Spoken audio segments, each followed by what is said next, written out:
Can you kind of tie in, are there any observations that you see that those communities experience imposter syndrome a little bit more? What's been your observation? If you don't grow up in an environment that is nurturing and that is encouraging, it can be really hard to break out of that environment and still do tech and science and maths. I actually have a question. Do you feel like imposter syndrome ebbs and flows? Like it comes and goes no matter what level you're at. You feel it some days you don't. Then you feel it, then you don't. And that kind of correlates with feeling like you've got it together, you know what you're doing, and then understanding, like knowing what you don't know. And then how have you experienced it? Yeah, for sure. That's a great question. I definitely feel like it does ebb and flow because I think, for example, once I achieve one particular milestone, then I look to the next one or look to the next project. And then oftentimes, even though I have been on my own team for a while, you still have to pick up new domain knowledge when you start a new project. And then you are definitely a lot less experienced in that particular field compared to some other of your teammates. So I definitely see it ebb and flow, definitely like on the month level. Day to day, also agree. Like I think that depending on what exactly you're working on, like a task, there's sometimes tasks that I feel very confident and I do very fast. And there's times where I struggle with something that I think should be simple for a while. And then I'm like, oh, wow, like, what am I doing here? So I definitely get it. It's not a constant thing in my life anymore, but definitely it goes up and down, ebbs and flows as the days and the months go. Yeah. And I think understanding that it comes and goes probably helps you deal with it a little bit better, Yeah, definitely. They're temporary. Yeah, definitely. I think like the first time I was kind of just, I also overthink a lot, which is my own problem, something else I need to work on. But the first time I was like, oh, what if my entire career is like this, just like struggling? But since then I've, realized like, I will know things very well sometimes and I will need to ask for a lot of help some other times. That's totally fine. And everyone does that. Yeah. And I was happy to hear that you had a mentor to help you onboard. I've been on both sides of that where I was mentored and then I was a mentee. So I'm wondering, did you ever get a chance to then help somebody else? And then how did that work out? Did you see their imposter syndrome? Have you ever helped somebody through it? Yeah, that's a great question. So yeah, like I mentioned, I have had and do have quite a few mentors, mentees too. I do have, but I don't, I guess, mentor for like very well-defined programs right now.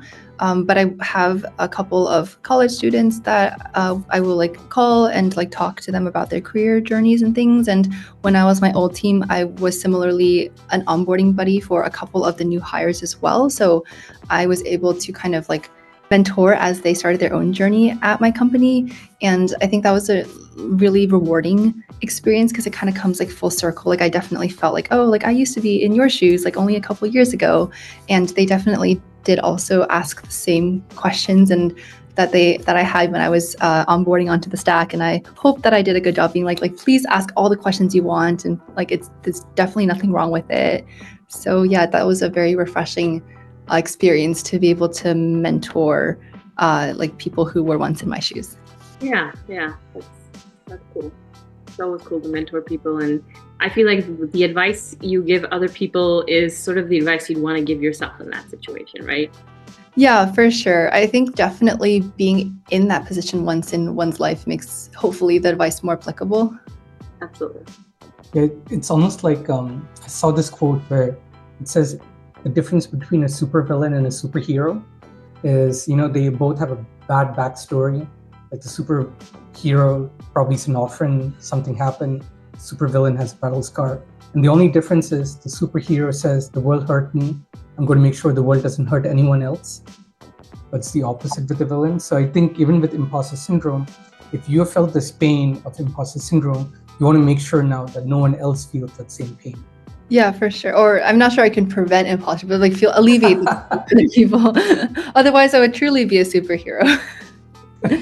Maybe we are in some aspects by listening to people and hearing them out. So I think that is profound.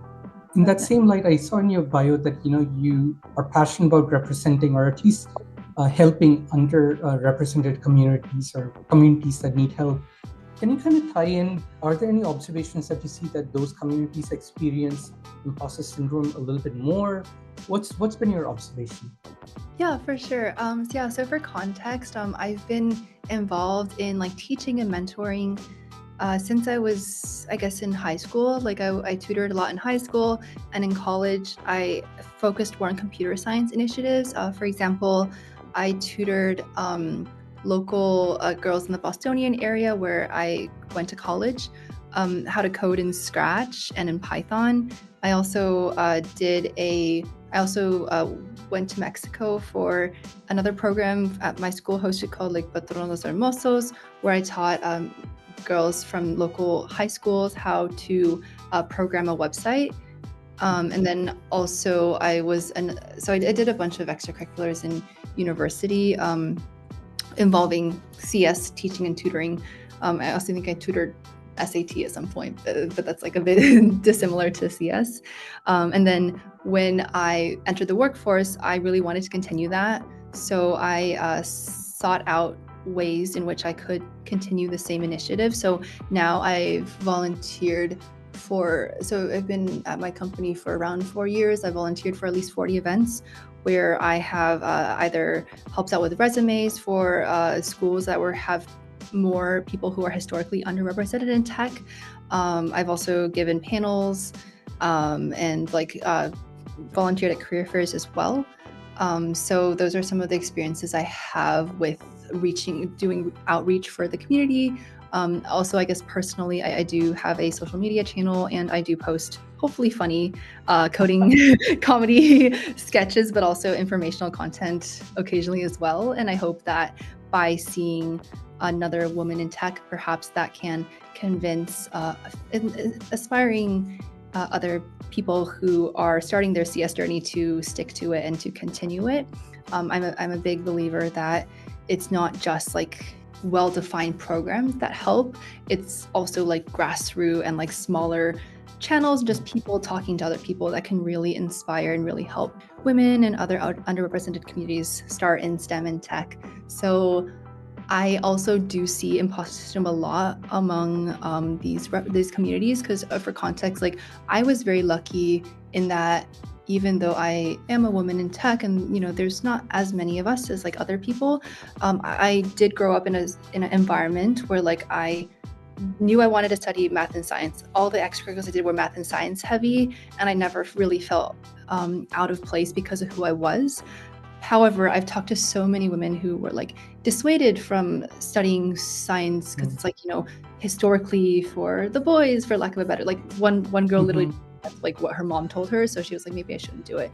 But I'm just saying that I think because of some societal pressures, like not just women, just like other underrepresented communities, if you're not, if you don't grow up in an environment that is nurturing and that is encouraging, it can be really hard to break out of that environment and still do tech and science and math. So I think imposter syndrome also contributes because if you were told either implicitly or explicitly through your entire life that maybe science and tech or other things aren't for you, then it's hard to get rid of that voice, right? And for me, as someone who was always encouraged and always did pretty well in science and math classes, I still always have like thoughts, oh, maybe I don't belong here. So knowing that, I definitely see the effects of imposter syndrome amplifying the hurdles that other people already have encountered in their journey.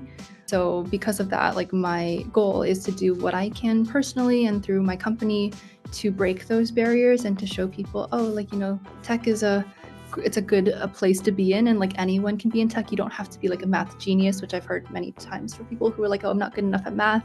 And like you can definitely do very well without being like one of the more traditional kind of background that people think that a lot of STEM and tech people have.